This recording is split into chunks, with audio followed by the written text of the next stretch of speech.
ప్రభునామానికి మహిమ కలుగును గాక. మన ప్రభున రక్షకుడైన యేసుక్రీస్తు నామములో మనకుసారి మీ అందరికీ నా వందనాలు. దేవుడు గతించిన అతి సమయం నుంచి అదే కాలం వరకు తన ఎక్కువ కృపలో మన అందరిని ఎంతగానో కాచి కాపాడి ఈ ఫిబ్రవరి నెల 13వ తారీఖున దేవుడు ప్రవేశపెట్టినందుకు ఆయనకి స్తుతులు స్తోత్రాలు చెల్లించుకున్నాము. ఈ దినమందు దేవుడు మనకిచ్చిన వాగ్దానం ఏంటంటే, నేను నీ కాడిని విరగొట్టి నీ బంధకంను తెంపివేస్తాను.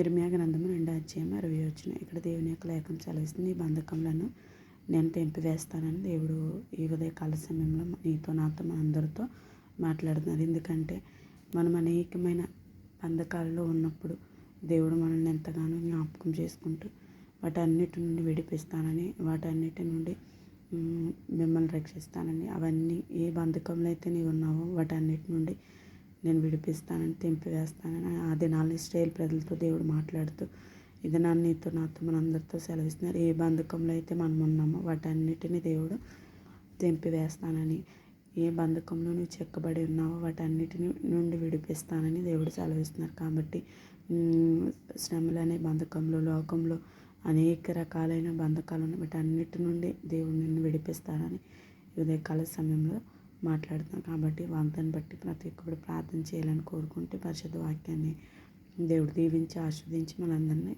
బలపరచును గాక. ఆమేన్. మహాపరిశుద్ధుడు మహోన్నతుడు మా ప్రియపరలోకపు తండ్రి, దినాన్న మీరు ఇచ్చిన వాగ్దాన్ని బట్టి మీకు వందనాలు. అయ్యా, నీ కాడిని విరగొట్టి నీ బంధకములన్నిటిని తెంపివేస్తాను సెలవిచ్చాం.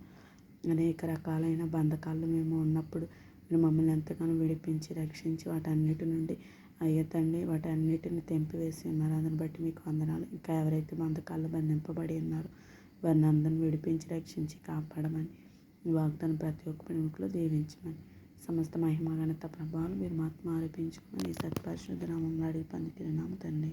ఆమేన్. ప్రైజ్.